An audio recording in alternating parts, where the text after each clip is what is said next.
You got a timer?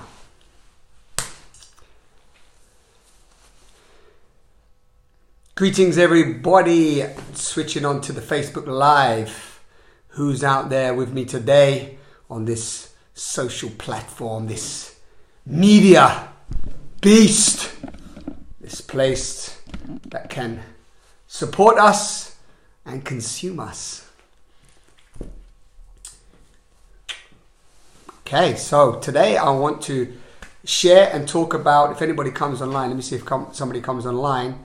If you tell me if the sound is great, let me know if there's anything wrong with the sound and if you can't hear me. And if there's any comments, you want to put them in the message, in the comments thread.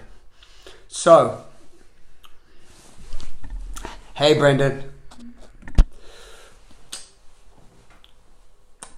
So, welcome everybody. So, today I want to drop in for a few moments, and just the title of today's live is, are you crumbling at Christmas? Are you crumbling at Christmas? Christmas time, yes. This brings up a lot for many people. And I often end up in some interesting conversations, or should I say have done over the years, around the story of Christmas, around our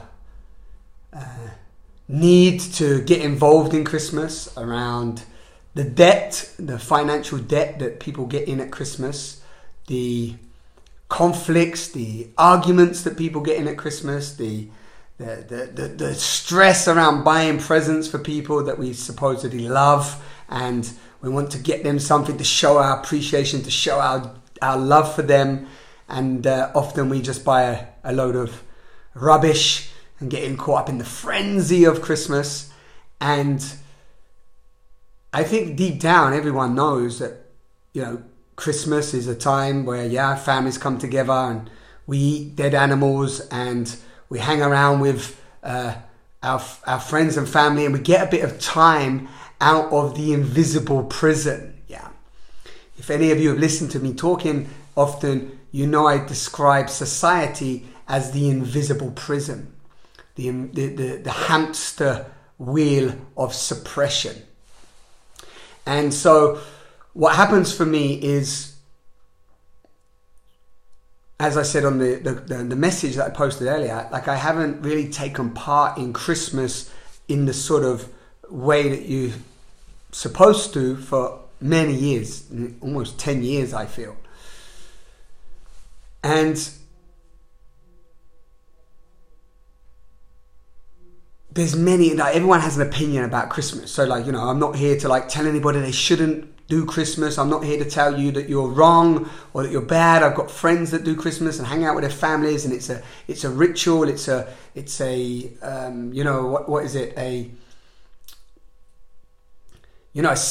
For some it's a ceremony, right? It's the only time they get together with people that they really love, and some people may have an amazing time with their families. I don't want to take away any of that. Why I wanted to create this live today is really just to talk to you, if you're out there, if you listen to this video, or you know people who may be experiencing a lot of suffering around this time, yeah? A lot of challenge, a lot of that feeling of being torn, yeah, being torn between making a decision that I really want to take part in this because I have done for thousands of years, and well, thousands of years, maybe nobody on this call is thousands of years old, but you know, I have done for many, many years.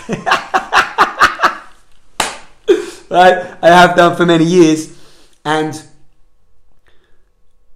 I can sort of see the facade of it. I can see the absurdity of it, but you know, it's what we do. It's what we've always done. It's okay. You know, one more year won't hurt. It doesn't matter. You know, I see the shops. I want to buy some gifts. Could be a good time. It's the only time I get off work. So, you know, why not celebrate it in this way? And we sort of do this sort of acquiescing, this agreeing to belief systems and stories and structures that we don't really believe in.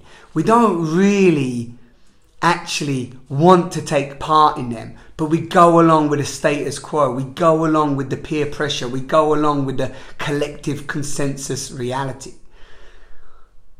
And the reason why I wanted to really create this video today is like, where are we doing that across the board? Where are we doing that full stop in our society? And we talk about like consumerism and materialism. We know that in the last 100 years it's gone through the roof. We know that we're manipulated, coerced and sold ideas and marketed to. We know the systems of marketing. We know the marketing funnels. We know the discounts. We know the buy one get five free. We know we know that everybody's a product and we're selling something, and we need to sell something to make money in the invisible prison so we can survive and get by. We sort of know that, yet we blindly continue going along with it. And of course, the systems are failing. I posted a beautiful video by Steve Cutts in the message below, and basically like to look at the systems that are crumbling. If any of you know that I love this book, no, this light keeps like focusing in on me. This thing. You could turn that up for me, maybe. I don't know if it's the light. In the comments, if everybody's watching, whoever's watching, hey Richard, hey Kazim, tell me if the picture or the sound is okay, because on my screen it seems to be flashing, and I don't. Tap on yourself. I don't want to make sure that. Yeah, cool. So there's a beautiful book. It's this book here. Yeah, The More Beautiful World Our Hearts Know Is Possible. It's by Charles Eisenstein, and many of you will know he's the author of Sacred Economics, and he's the author of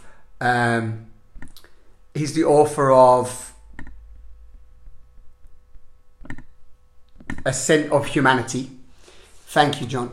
And he's the author of a new book that just come out called Climate, A New Story. Now, the reason why I go on about this book is because if we all know that this is like a blank canvas of reality, or if you feel this out there, and we know that what we think we're looking at and what we think we're perceiving is not actually what's really going on, and we also have a feeling that maybe the structures in place or the words that we've given things are just man-made words, and actually that's not the essence of what's actually going on. What's the book called? It's called The More Beautiful World Our Hearts Know Is Possible by Charles Eisenstein. And so if we know that we are the dream makers, if we know we're the storytellers, and we know that we're the ones that are waking up every day and making a choice, with what thoughts and words we give life, and we know that we go into society and our choices uphold that society, and we, with our beliefs, we say whether something happens in society or not. And if we really, really tap into the fact that the people have the power, the people have the power, the collective has the power. Like if nobody goes and buys Coca-Cola tomorrow around the whole world, Coca-Cola collapses. I'm just using Coca-Cola as an example. If you don't go to McDonald's and buy the food that doesn't have any nutrition in it, the companies have to make food that is more nutritional for our kids and for ourselves, right? Because it's supply and demand. So if we know that we're the ones creating reality in the way that we make the choices, then doesn't it seem really important, and maybe like we can have like some sort of influence in the way that society really plays out just by our clear consensual yes or no, right? See that? See how powerful that is? Just the so-called simple peasants outside of the castle have much more power than we've been told or could ever believe.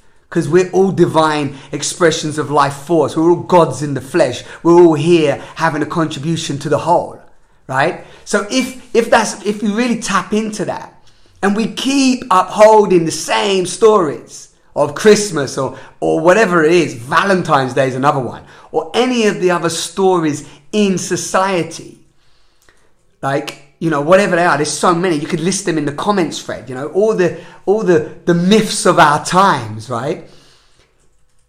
For me, it's just like, it's a no-brainer. I'm a very simple guy. Call me Simple Simon, if you will. I'm a very simple guy.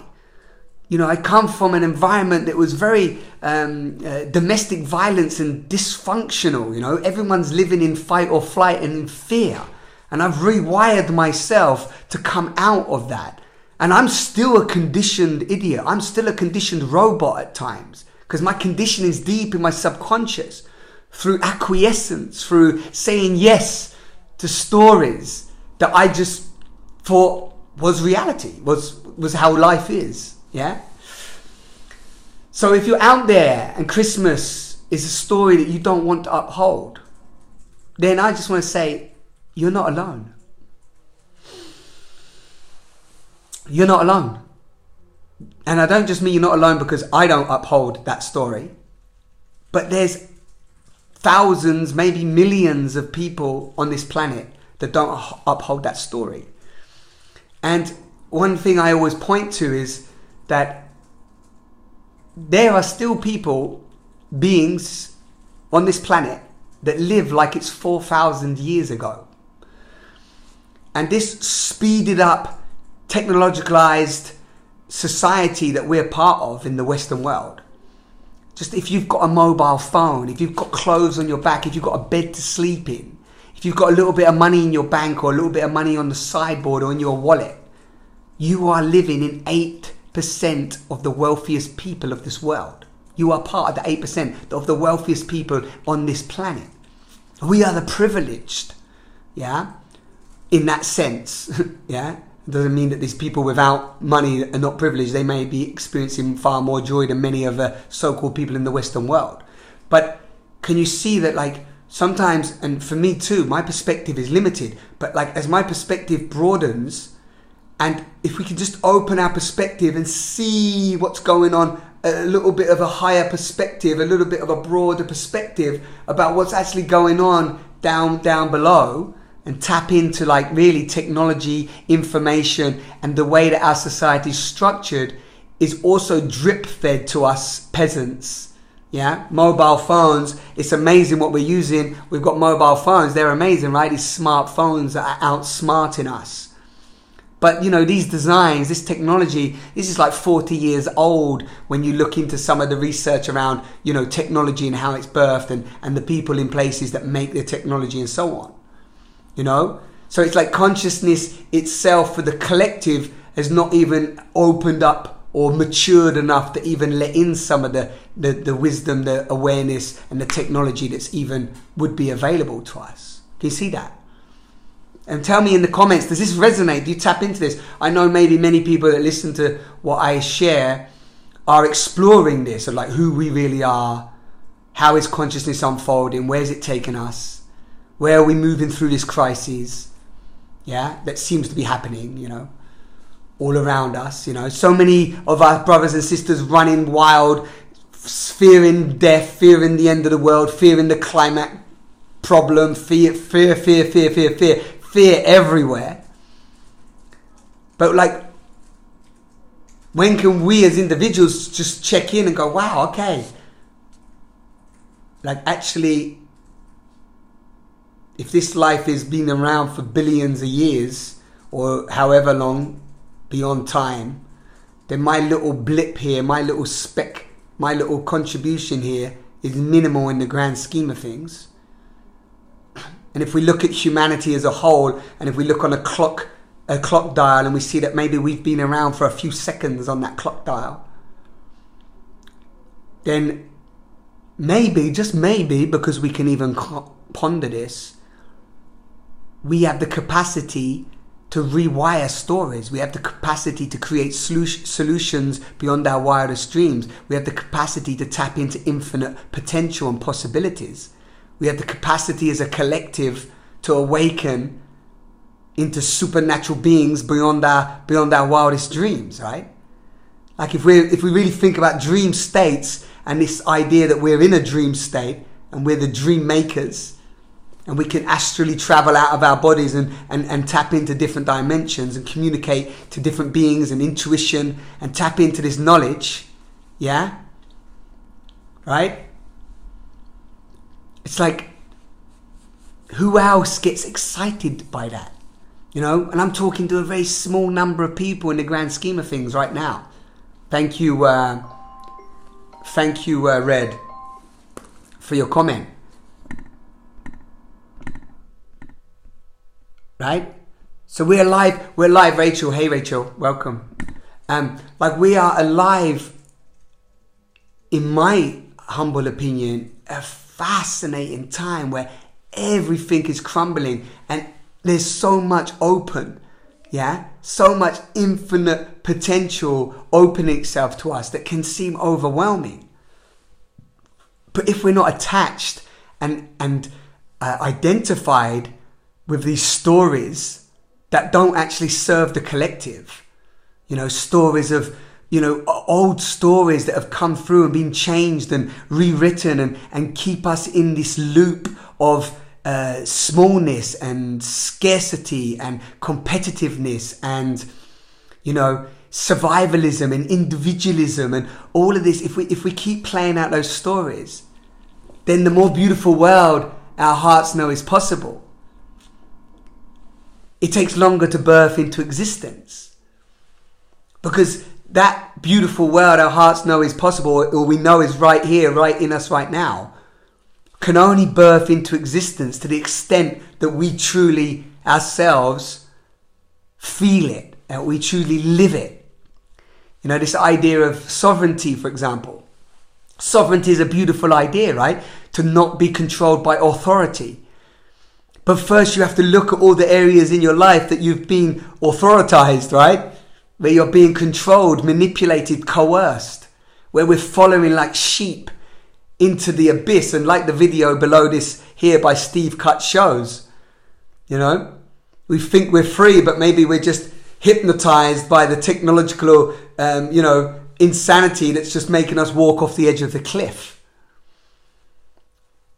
So like, you know, how do we come together in community at this time, at any time, any moment, to authentically connect, to be intimate with each other, to share what's really going on inside of us, to transparently express ourselves, to hold each other, to cry, to feel the grief of what's going on all around in the planet right now, where there's so much suffering that we have to look at and witness, regardless of whether we can go into meditation and take ourselves away from that and look at it from a different perspective and see that all is well and that actually we don't really exist and it's not really who we are and it's all a big story and game playing out. That's a beautiful place, you know. We see that we're not the stories, we're not the personas, we're not the identity to those structures. That's a beautiful place to be. But at the same time, we always come back to this point of society where we're all here together, where we're having an impact on each other, where we're contributing to the whole system. Can't be in the system and not of the system. We can't be in the system and not have an effect on the system. So it's not like I'm pulling myself out of Christmas or out of all these stories and going, well, I'm over here and it's all good and it's all cool and come over and hang out here. But it's like, how do we like include it all, accept all diversity, and at the same time make real conscious awareness, conscious consensual decisions of what feels true to us, so that we don't acquiesce to certain stories that we don't believe in. They're not true for us. Yeah, and this is, you know, we have to be, I feel we have to be really careful of what stories we actually agree to. Any story, no matter what it is, even the story of the more beautiful world our hearts know is possible. This could just become another story, another separate thing, like veganism, you know. Oh, I'm a vegan. And then you've got angry vegans everywhere wanting to kill everyone. And it's like, how does that create unity? How does that create inclusion? How does that create transparency? You know, how do we offer up new stories for our next generations? And how do we listen to the new stories that are coming through them as consciousness, as electromagnetic beings that are bringing through new wisdom? You know? Yeah? What did, hey, Donna, woo! Isn't it ironic that the very technology allowing all of us to watch you now, Simon, is also creating an equal amount of distance and separation for our overindulgence of said technology? How do we find a balance? I'm exploring this for myself. How do we find balance within the system that at once can create great abundance, can also create acute limitations and a sense of lack? Boom! Donna, that's magic. Thank you for that contribution. That's the conundrum. That's the time that we're in. That's what I'm feeling. That's why I'm on here. I put the message up on Steve Cutt's video and I said, isn't it ironic? I said the same thing. I'm watching a video and it's showing me the irony of Teletube, YouTube, becoming just this television when we all know that we've been hypnotized by the television, or maybe you don't, but marketing, television has been the hypnotic, addictive force for, you know, hundreds of years. So it's like now it's the phone, right? Now it's YouTube, now it's Facebook, now it's any other social media platform. So for me, the answer to that at the moment is to keep coming back together in community, with friends, with family, with loved ones, and not having surface talk, not having superficial chat. Really. We got to move from surface to service. Yeah? We have to move out of the superficial, going along with the status quo and the norm, but actually come together and authentically connect and radically share who we are, what we're about, what's going on inside of us, why are we here, why are we alive, sharing our vulnerability exactly. And really, and not being scared, you know, not being scared to say like, hey, that feels off. That just feels off for me. I don't want to judge it, put it down. I don't want to condemn it. It's obviously got its place. It's obviously there. Maybe people believe in it, whatever, but it feels off. You know, anybody on this call, you can put in the comments as well. You know in yourself, right? When something's off, do you? Whether it be a relationship or some sort of selling or marketing or some story or just something that's going on feels off. Like, and can we be brave enough to just communicate that to our fellow brothers and sisters when it happens? Can we really just be vulnerable enough to say, hey, it's confusing out there right now. I have no clue what's going on fully, but I'm here showing up transparently and willing to have a conversation and an exploration, a curious exploration, to actually uncover what wants to be birthed and to actually create a safe space so the truth, right? So the truth can actually arise uninvited. So the truth can come through. So we have to get out of the way for that to happen. You know? And I just find sometimes when we keep upholding these same stories, whatever they might be, yeah? Whatever they might be, Christmas time and, you know, whatever, I'm just using as an example, Valentine's, all these like specific dates that we've been told in a structure, in a system that we're all acquiescing to. We keep upholding them dates and we just keep that system alive. The beautiful thing that Peter Joseph said, that the system that we're in and we're all functioning in is ingenious. It's ingenious because it's not like there's just a couple of puppeteers controlling everybody, or a couple of like rich people at the top telling everybody what to do. It's self-perpetuated. It's upheld by the very people that don't want to uphold it. It's the people are kept in prison by themselves. That's insane. But that's how the system is functioning. That's why it's ingenious. And the only way that the system can break is when we have that awareness to step out of that hamster wheel of dysfunction, as I said before, and see it for what it is. And then our resonance changes, our frequency changes, and we don't actually play into that dimension anymore. We don't give it our energy. We don't feed it. We don't feed it with our life force. Where focus goes, energy flows. We don't feed it. And then we can start to put our energy, and where our focus goes, energy flows into new places. Community, connection, authenticity, whatever, permaculture, new structures, solutions, way to create new ways of being, new forms of communication, new ways to cultivate love, new ways to engage in relationships, new ways to actually create a different way of being. And it happens with all of us, of course. But I guess for me, my message is always that the people, the so-called peasants outside of the castle, I just use that as a metaphor. We have much more power than we have been told, because we've given all our power over to energy, to money, to rent, to governments, to belief structures that actually don't serve us. So yeah, it's fascinating. What have you said here? Beautiful. Donna, how are you? It'd be so nice to see your face sometime. Our radar for what is off has been in part desensitized due to addictive behavior because our radar is dulled. If we drop the addictions, we'll have a better sense of what is off. Beautiful. I'm just reading here. Dropping addiction is a radical act because then we wake up to who we actually are. Beautiful. Isn't it? Everyone's heard this now, maybe. I don't know. Tell me in the comments. But everyone knows the story of, I use this all the time, this analogy, but the story of Plato's allegory of the cave, right? It's like the idea that the cave of fear keeps humanity locked in what I call the invisible prison.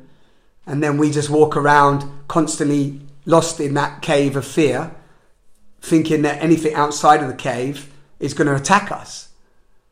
Because we don't want to leave the structures of the cave, the safety of the cave, right?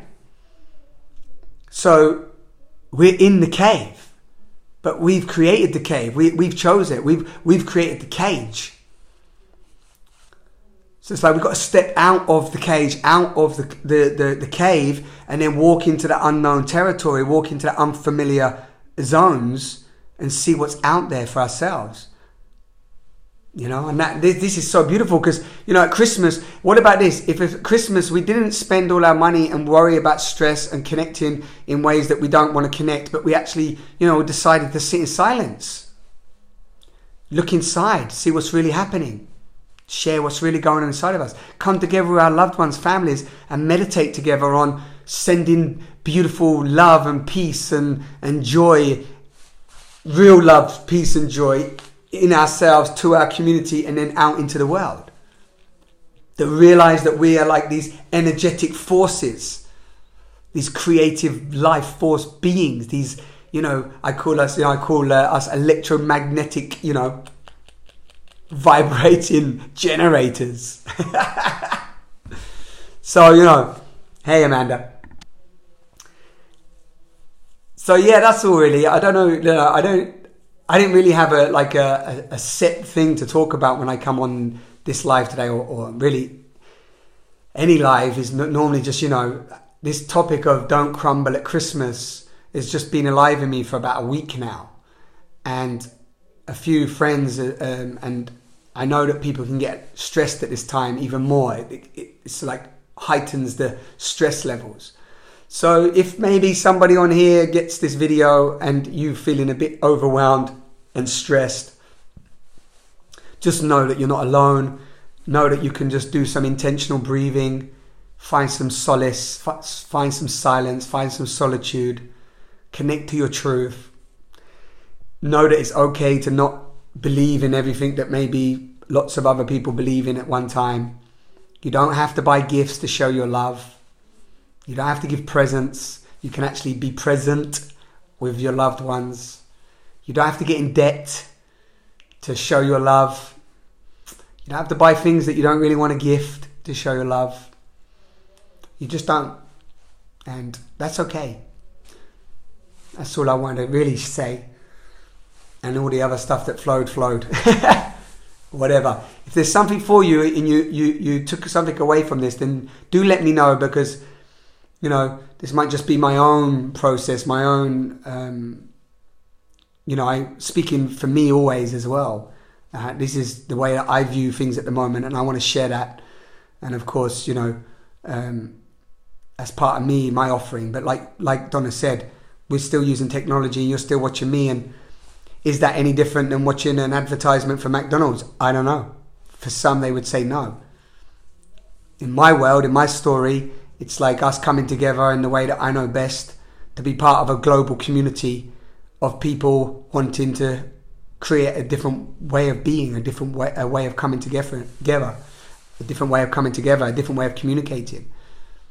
And not to blame, not to judge, not to condemn our brothers and sisters, not to make out we're more superior than others, not to say that they're so unconscious and we're so conscious, and they eat meat and we don't eat meat, and I do yoga and they don't, and meditation is the only way. It's not about that. It's about how do we unite? How do we serve each other? How do we serve the greater good? How do we make people smile a bit more and hug people a bit more and laugh with people and hold each other and support each other? And yes, use technology, of course. Find the balance with it all. But not lose the deep connection of the eyes to eye, soul to soul, mystery to mystery, love, cultivation of love, crying tears of joy, tears of sadness, feeling the grief of some of the decisions that our brothers and sisters have made, that we've made in our own lives, that we didn't want to. And maybe, we have to deal with the consequences of that always. And just to feel that. That's really it for me. It's like, feel all the times, like even recently in my relationship, I acted ways that I didn't want to, old conditioned ways based on my own wounds and my own fears. And that's not how I want to show up. So I get the mirror, I do the cleaning, do a bit of refining, sharpen the sword, and then continue sharing love. My friend said yesterday, so okay, feeling love and feeling beautiful feelings of joy, and then that's one gift. That's the gift of life, of course. But then sharing that with others, that takes it to another level. So let's keep sharing. I don't know if there's any other questions in there, but thank you so much for, hey David, thank you so much for being here with me today. Marketing all feels off. Current marketing is so disingenuous. Yes, it is, Red. But we're doing our best to share what we share. We have to generate money at the moment. Whether cryptocurrency is coming in and all the different currencies and blockchain and all these different ways to engage, we're still in transition. Yeah, the metamorphosis is taking place, and we still have to generate money. Red, you just created that beautiful cookbook. You want to put it out there in the world for people to have more awareness around food, and you want to give it as a gift. And we have to live in these cities and societies that need money to function and so on. So if we can just use transparency and show up transparently and tell people where we're at, what we need, why we need it, and then let people support us from that place without none of these stupid marketing funnels and gimmicks to coerce you into it and playing the game, but making we're conscious. This one thing I want to say that happened recently. Black Friday. Everyone knows about Black Friday. I spoke about this earlier on the message. I don't know about you, but I got a lot of emails from so-called conscious companies, organizations, people meditating, people doing, beautiful things in the world, have followings of people supporting them and generating money for them, making a lot of money in the self-development world and meditation world and self-help world is a billion-pound industry. Let's not forget this. Multi-billion-pound industry. On Black Friday, which is, in my opinion, quite a dangerous day. There's a lot of people die on that day just by fighting over consumption, consuming. Just how we're consuming information now as well. We eat everything. Humans consume, yeah? That's what we do. That's why I had to stop buying stuff all the time and gave up all my clothes and my stuff and so on. It's like consumption, man. There's another beautiful documentary actually called The Minimalists. Watch that documentary, it's amazing. Or Minimalism, it might be called. Black Friday. So-called conscious people creating a more beautiful world our hearts know is possible. In their term, no problem. Just observation. I don't want to judge. I want to observe. But I was getting marketed to by them on Black Friday. So they're selling me the fear of Black Friday, discounted stuff, discounted meditations, discounted stuff, discounted, courses, online courses, video programs that they sell, discounting them on Black Friday. So you might say, well, that's okay, right? They're giving a discount. It's the time of year to give a discount. For me, I don't see that as the more beautiful world. I don't see that as the new way of being. I don't see that as a paradigm shift. I don't see that as being any different than the same structures that are in place that are consuming and keeping us addicted to consumption. I just don't buy it. I don't buy it. I believe that we have a different state of awareness and then we go in to try and sell our products and our stuff and we keep doing it the same way as everybody else. It just becomes a product. That's why I work in the gift, because I can't put a value on something that you're going to experience. I can ask you for a commitment to that and you can decide to take that money back or gift it forward or give more on top. But how can I put a price tag or a paywall up against whatever's been experienced? I'm playing the same game if I do. So if these so-called organizations that are helping me to become more conscious, aware and live a different life, how can we play into Black Friday, which plays on fear, plays on discounts, plays on deals? Why is there a deal or discount to be had with a meditation program or online course? Why? Why isn't it just given out? And if you can't afford it, why, as we conscious beings, why don't we say to anybody that can't afford this program, then just tell us why you can't afford it or how you'd like to offer the thing? Because you know what? I created it. It's free and I want more people to have it so more people around the world can get to experience this. And if you can pay, then I accept the money because I need to pay for my bills. I need to buy food. But surely I don't need to give you a 50% deal because it should always just be there. If you can't afford it, tell me what you want to pay. That would be an amazing model, no? Tell me in the comments if you think that would be an amazing model. I think humans would support each other more, share stuff more, help each other, share each other with programs, go through programs together, share books, share everything. There's enough to go around when we all share. There's enough for everyone's need, not enough for everybody's greed. We could just share everything. How many people on one street have a lawnmower in their garage that they only pull out in the summer to cut one small piece of lawn? That one lawnmower could support all the street. We could share lawnmowers. We can share everything. I don't know. For anyone that knows me, you know I'm a raging optimist. But if it's pulsating through me, that's an aspect, that's an infinite possibility, that's a way that it can be. It's a community can happen. Global community, collective community. We can come together. Maybe that's the answer to Donna's question. That's how we find balance. Yeah? The gift economy is growing for sure. It's hard to get momentum though. I know some people working in the gift who are struggling to pay bills. I know others who are doing great. The shift will take time. Yes, Donna, for sure. Charles Eisenstein just launched a beautiful online program as a gift called, what's it called, darling? The Journey of the Gift? Living in the Gift. Living in the Gift. Charles Eisenstein. But he's already started it. I think they're a little way through and you have to jump on board sooner than later. And, you know, yes, I don't think it's going to happen overnight. But I have, you know, I created a video on the gift as well on my YouTube channel. And I live in the gift. And me and Dara, wow, it's a test of trust. We're in it right now. We're just like putting a whole heap of trust into a radical intimacy tour around Europe in the winter to spread this love and spread tools and practices that we want to share with people because we love it. And it brings people together and we connect and we share this communication, transparent communication and so on.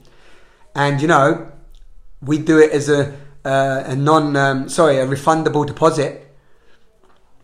And we just trust. We just invested our own little pot of money into making it happen. And we're just trusting that if we're supposed to do this to spread and share love and awareness, then, you know, we will be supported. But I understand people out there have got houses, mortgages, children, lots of commitments. So you have to also adapt and change your behaviors and your lifestyle in order to accommodate new ways of being. But it doesn't mean you have to be in lack and scarcity in the gift. The gift doesn't mean lack and scarcity. The gift actually means abundance. It's a new way of generating and circulating abundance. So I know some, definitely in transition, we're going to always, I struggled for a long time. I was broken, crying and looking sick and ill in the gift. And now I'm coming, you know, a different wave in the last few years that the gift, I've stuck with it for over 7-8 years now. 6 years, I've been with Dara 5 years, with Anna for before that 6 years, and we were doing it. I was practicing it then, so like, you know, 7-8 years. And it's not always been easy, but there are new ways of us generating money. And there's lots of people out there generating a lot of money in the gift, a lot of money in even some of these cryptocurrencies, a lot of money just doing beautiful things. You know, it's not about not having money. It's about circulating and realizing that you don't own any money. Me and Dara did a whole workshop and talk on this. Peter Kelly talks about this, about conscious money magic. Like, none of us own money. That's another crazy concept. We circulate money. Money is energy. It moves, you know. And, you know, a lot of the times, like, if we all took care of the weakest link, then there would be this constant circulation of money flow for everyone. So it's about changing our perspective and, again, our story of money. So we're talking like story of everything needs changing.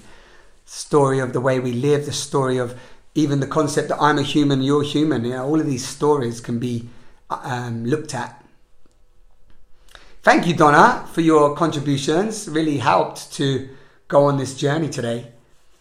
And thank you to everybody else for listening. I don't know, there was like 5, 10, 15 of you at one point, 20 people. But I always love to hear comments. If you want to leave them in the comment thread, maybe you have your own solutions, maybe you have some advice or sharing how you've lived through the gift or how you navigate through these times. That can really help the community on these threads to meet like-minded people, to have different perspectives. It's a beautiful time. When we're not identified with what's happening and we're just accepting what is, then we can navigate through it with much more fluidity and flow. And we can have fun then. And laugh and experience the beauty of what's happening right now. And it's this big transition, this big change, this big metamorphosis, as Darpan calls it. It's, we are changing. Everything in life is changing. Cool. Thank you, everyone. Thank you for listening. Have a beautiful day. Wherever you are, night, whenever you listen to this. Anybody on replay, thank you for listening this far. And yeah, let's keep on keeping on. Let's claim our sovereign states. Let's rewire our subconscious, and let's be the revolution of love. Let's be and show up how we want to see the world. And let's let our voices be heard. And change is inevitable. Thank you, Steve Cutts, for inspiring me with your beautiful videos. I don't think you're watching this live, but sending big love out to Steve Cutts for his work and contribution to spreading awareness.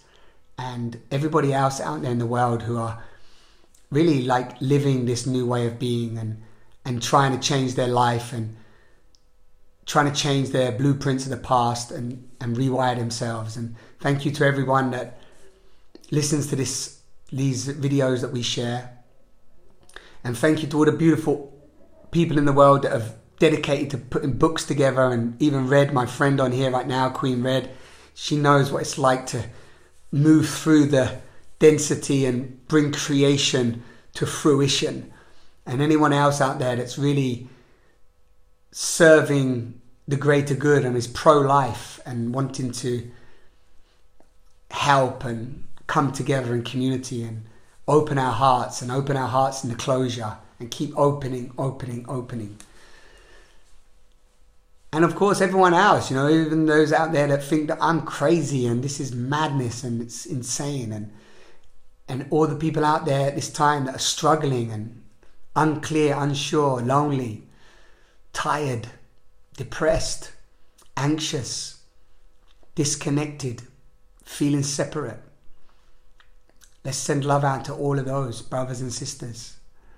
All the people struggling in protests and trying to change systems in place and trying to change government's ideas and put in new legislations and change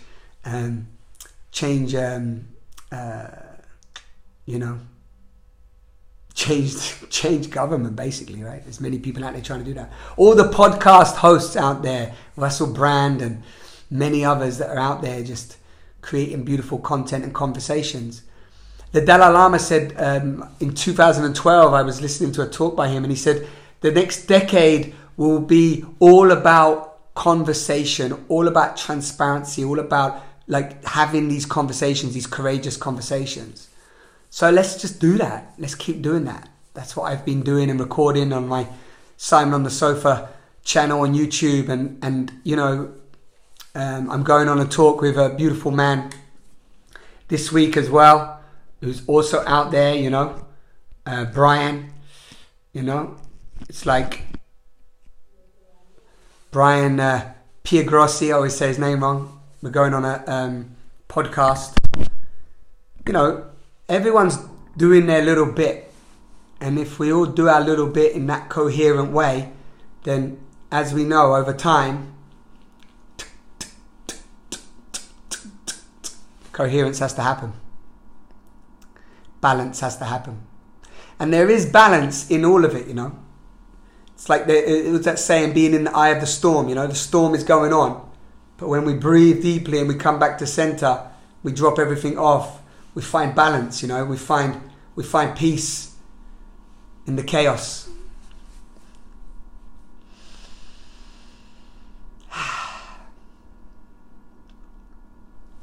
And out there, if any of you want to do intentional breathing, Dara and I put up, I think, about 20 videos on our Facebook page of intentional breathings, practices that you can use. Intentional breathing helps me so much. Helps me concentrate, helps me meditate, helps me connect to the world, helps me connect to myself. So please enjoy them. They're on our Facebook page and our YouTube page. All is a gift, just a gift. But you know, if you've enjoyed this live, then you know, buy the online course. Buy the book. Buy here, subscribe here, like me over here.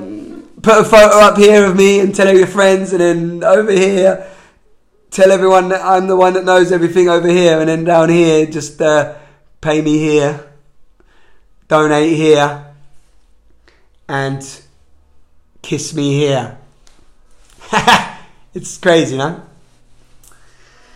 Thank you all for being part of this and for your contribution. Vilya. If nobody knows Vilya, it's just come at the end. If she leaves a message and shares her... what's the name of Vilya's artwork again? Illusionary Art. Illusionary Art. Check out Vilya's... Am I saying your name right? I always say it wrong. Her artwork. Vilya, put it in the comments. Put a link to your art. This is phenomenal, what she does and her partner. Wow. We are miracles. We are magnificent. Let's keep shining bright. Ooh. Ciao.